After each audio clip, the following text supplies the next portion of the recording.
It's showtime.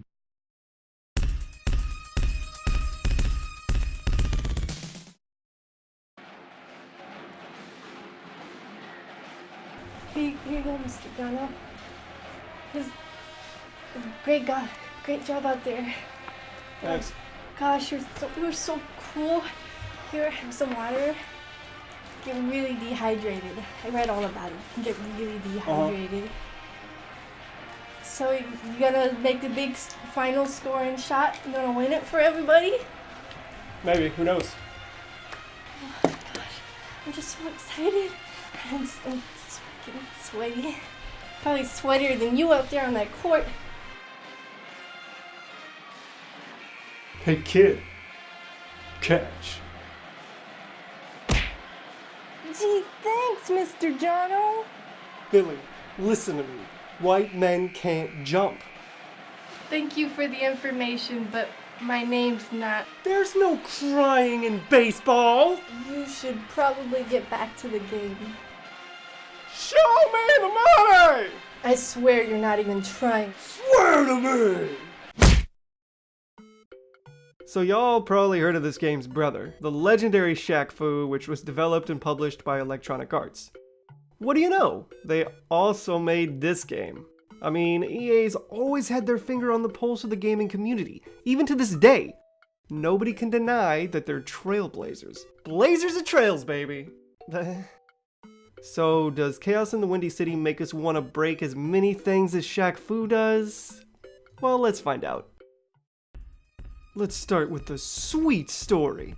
Inquiring minds need to know. Is it a masterpiece? Well, shut up, okay? I mean, who asked so many questions when we just started, okay? It's a process. Also, the answer is no to all of those.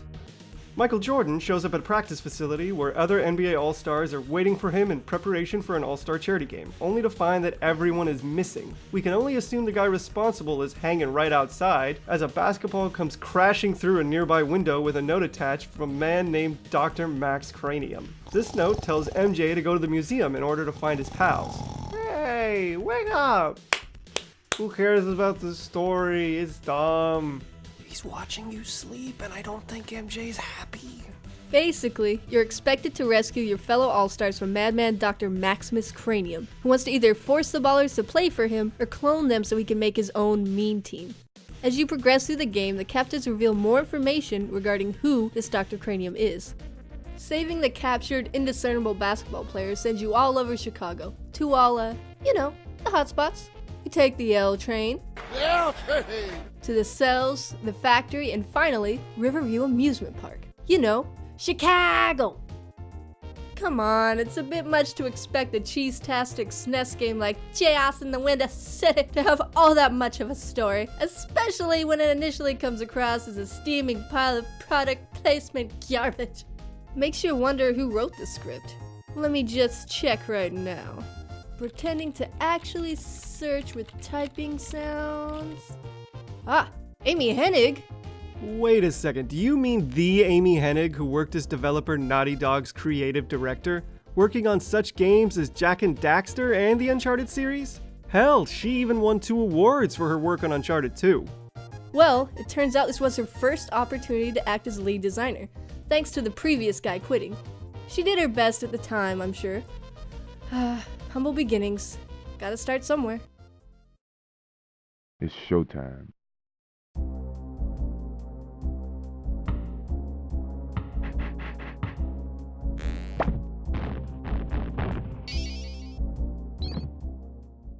Alright, it's time for an important question. How does the game handle? The controls aren't that satisfying, but they're pretty good. MJ is fairly mobile with his ability to run, control his jump, sort of, duck, and spin jump. You'll be climbing ladders, using springs, and wading through water, all of which handle pretty well. But hey, we haven't forgotten the most important part. How do you attack? Well, by throwing an endless supply of basketballs. You can pick up special basketballs, each with unique uses that make utilizing them gratifying and worth experimenting with.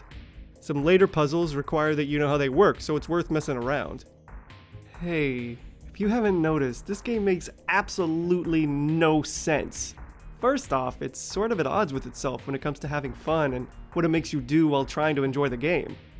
running around as MJ, slam dunking every chance you get, and fighting giant basketball monsters. Fun!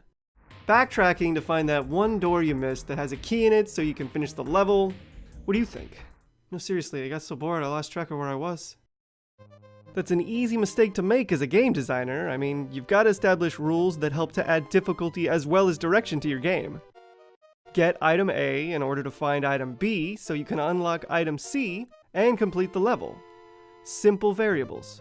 But imagine this version of game design applied to, say, a Mario game.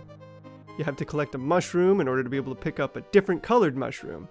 And then another mushroom appears that you've got to backtrack to find, and only then can you find the gun and end this nightmare because that's terrible game design. So I think we can all agree that keys aren't that interesting, but overall this game is far from boring. It's like you're playing a Michael Jordan fever dream. I mean, whistles with robot legs. Basketball zombies! Frankenstein made out of basketballs! Hey, I don't know about you, but I think I'm starting to see a theme here. The whole everything must be a basketball idea is pretty hilarious. I mean, I'd rather have a game about Jordan have something to do with basketball instead of, I don't know, being about having to save a planet of chocolate bunnies by fighting off an alien threat that plans to melt everyone in preparation for the s'more festival. Second thought, pencil me in for MJ versus the aliens. Sounds like a classic. This game clearly doesn't take itself seriously, and we love that about it. A lot of the heat it took was for being about MJ, but not making any sense with this outlandish concept. It fell into that category of games intended to push a brand that seemed like a bit of a stretch. Cool spot in Chester Cheetah for the SNES, we're looking at you. What should be a distinct difference between those games and this one is that Chaos in the Windy City is actually a lot of fun. Aside from MJ having to constantly search for its keys like a forgetful old man, what you're doing while you traverse the level is what will keep you coming back. The challenge is definitely high with plenty of puzzles that call for adept timing and careful planning. The enemies are also pretty smart, some requiring problem solving in order to find the best method for defeating them. You know, most people have only seen the first area of the game. We should probably start getting chronological up in this mother, beginning with the cells.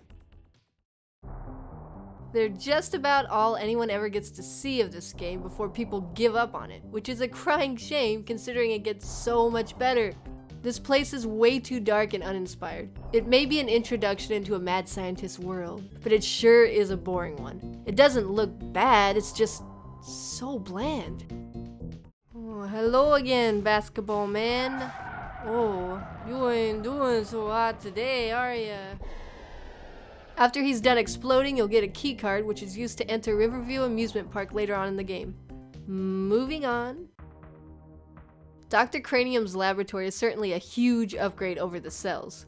The improvement in scenery is also matched by an escalation in gameplay. Different types of enemies, a more complex level design with a larger scale, and some better variety serve to send this game into that I think I really like this game territory. It doesn't mean they got it all right though.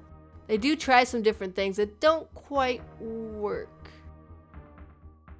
Ugh, I can't even get up there on the stupid platforms. I mean, look, the platforms immediately tilt when I land on them. You gotta land dead center, which looks easy when you do it right, but the problem is that MJ just doesn't jump well enough to make this type of platforming easy. So you make your way to the boss here, which is without a doubt a nod to Frankenstein's monster. Hey, that's fitting considering how we're right around Halloween. It's also another step up from the previous boss, which just sorta ran left and right while throwing its arms at you. We totally beat that abomination. Oh my god, we're off to a factory. This place really cranks up that difficulty dial.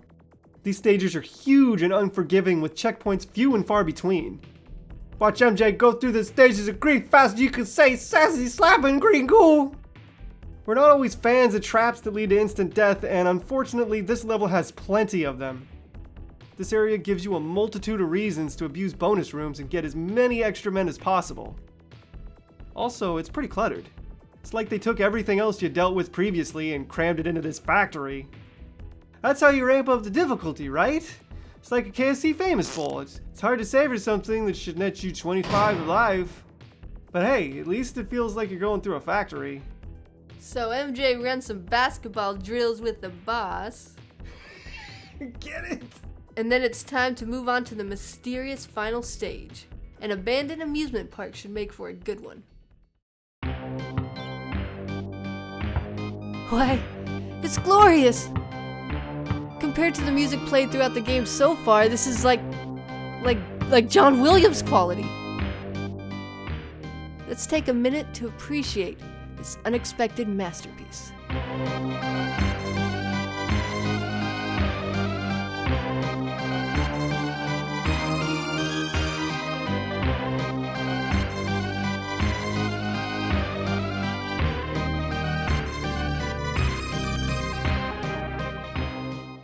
The music isn't the only thing that improved in this final stage. Level design becomes more intelligent with less clutter and better placement of platforms and enemies. The stages within Riverview Amusement Park are easier to follow and much more memorable thanks to the lively background, music, and plethora of new colorful sprites. It's like the level designers were learning more as they went along, and by the time they got to this portion of the game, they finally figured it out. This level not only showcases logical design, it also very successfully conveys an atmosphere of its own that's both playful and eerie. All of that leads to our final point about Chaos in the Windy City. Had the rest of the game been as solid as Riverview Amusement Park, we believe that the public narrative of this game would have been vastly different. The slow start is a blemish on what could have otherwise been considered a seriously underlooked gem on the SNES, which is something we still classify it as.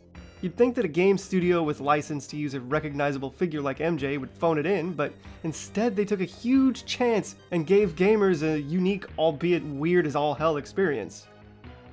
That being said, let's wrap things up, huh?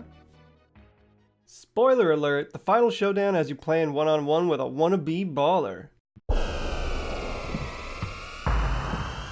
Excuse me, sir, I'm not convinced that this is a regulation-sized basketball court. Also, you're 15 feet tall.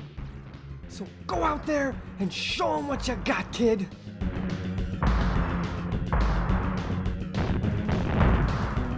Timeout. You did it, Mikey! We believed in you! Everyone thought your game would suck, but it's actually pretty good!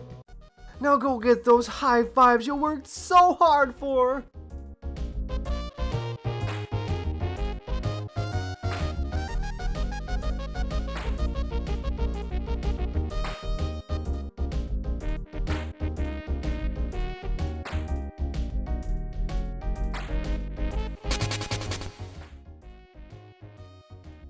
Happy Halloween, everybody! Thank you so much for giving us a look. Hopefully somebody got a few laughs out of it. Now let us know what you thought in the comments down below.